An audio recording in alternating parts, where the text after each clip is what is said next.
अस्सलाम वालेकुम स्टूडेंट्स। आज हम नाइन्थ क्लास की फिजिक्स के चैप्टर नंबर 3 का लेक्चर नंबर 14 पढ़ेंगे, जो कि पेज नंबर 75 और 76 पर मौजूद है।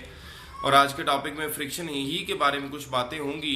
कुछ टर्म्स हैं, पहले वो देखते हैं। ब्रेकिंग ब्रेकिंग बेसिकली ब्रेक लगाना एक ऐसा प्रोसेस है जिसमें मूव करते हुए बॉडी को या व्हील को या शाफ्ट वगैरह को रोका या स्लो किया जाता है, या अगर कोई बॉडी रेस्ट में है तो उसको रेस्ट में रखा जाता है।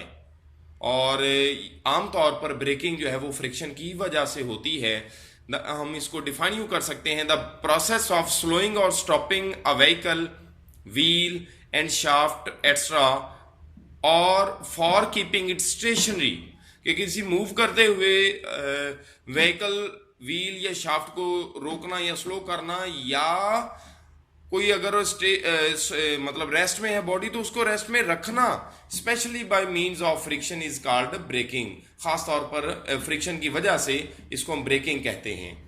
तो उसके बाद है जी एक सवाल, क्वेश्चन आता है: how many velocity components are of a moving wheel.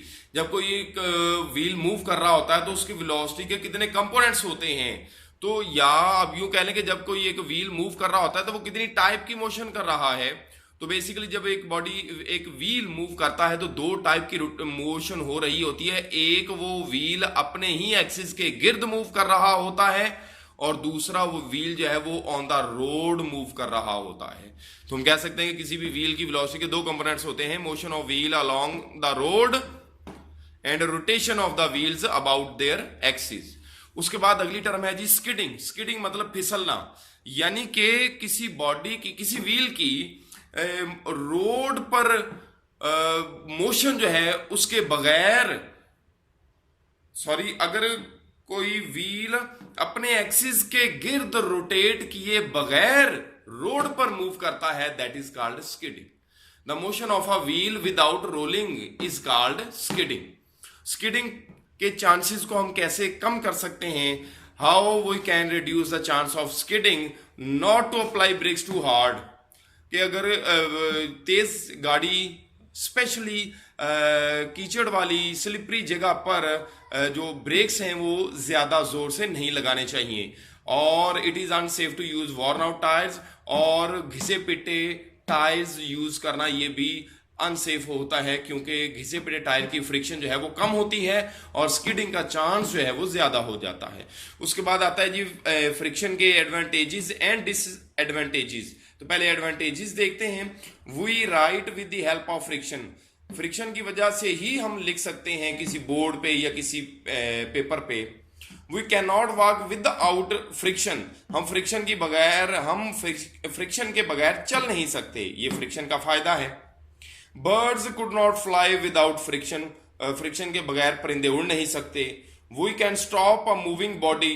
अगर कोई बॉडी मूव कर रहा हो तो उसके रोकने के लिए जो ब्रेकिंग का अमल है वो भी फ्रिक्शन की वजह से है, ये भी फ्रिक्शन का फायदा है, एडवांटेजेस। उसके बाद आता है डिसएडवांटेजेस, नुकसानात। तो फ्रिक्शन के फायदों के साथ साथ फ्रिक्शन के नुकसानात भी हैं। समटाइम हमें हाई स्पीड रिक्वायर होती है, मगर वहां पर फ्रिक्शन जो है वो स्पीड को लिमिट करती है, limit the speed of a moving body. और उसके बाद energy is lost as heat and sound due to friction between moving parts. किसी मशीन के मूविंग पार्ट्स के दरमियान की जो फ्रिक्शन होती है उसकी वजह से हीट और साउंड की सूरत में एनर्जी जो है वो लॉस होती है, जाया होती है। तीसरा इसका डिसएडवांटेज है, in machines friction also causes wear and tears of their moving parts. किसी मशीन के मूविंग पार्ट्स जो हैं वो एक दूसरे के साथ फ्रिक्शन की वजह से टूट फूट का शिकार होते हैं, ये नुकसानात हैं। उसके बाद मेथड्स टू रिड्यूस फ्रिक्शन। ये शॉर्ट क्वेश्चन भी आ सकता है, लॉन्ग क्वेश्चन भी आ सकता है। तो कुछ मेथड्स हैं फ्रिक्शन को रिड्यूस करने के: making the sliding surfaces smooth. Slide करने वाली सरफेसेस को अगर स्मूथ किया जाए तो फ्रिक्शन कम हो जाती है। Making fast moving objects a stream line या fish line, such as cars, aeroplanes, bullet trains etcetera. के फास्ट मूविंग ऑब्जेक्ट्स जो हैं उनकी आगे से शेप जो है वो फिश शेप या स्ट्रीम लाइन बनाने से फ्रिक्शन जो है वो कम हो जाती है। तेज रफ्तार जो भी ऑब्जेक्ट्स हैं, या कार्स हैं, एरोप्लेन्स हैं या बुलेट ट्रेन्स हैं, उनकी शेप आप देखेंगे तो आगे से वो स्ट्रीम लाइन होती है, उसकी वजह से फ्रिक्शन जो है वो रिड्यूस होती है। क्योंकि जो एयर है उसका फ्लो जो है वो स्मूथ होता है। उसके बाद लुब्रिकेटिंग द स्लाइडिंग सरफेसेस को लुब्रिकेट करने से, लुब्रिकेंट वगैरह लगाने से फ्रिक्शन कम हो जाती है। और यूजिंग बॉल बेरिंग और रोलर बेरिंग के मतलब दो सरफेसेस के दरमियान अगर बॉल बेरिंग या रोलर बेरिंग इस्तेमाल किए जाएं तो उन दोनों सरफेसेस के दरमियान फ्रिक्शन कम हो जाती है, क्योंकि हम पढ़ चुके हैं पिछले लेक्चर में कि रोलिंग फ्रिक्शन जो है वो स्लाइडिंग फ्रिक्शन से कम होती है। अल्लाह हाफिज।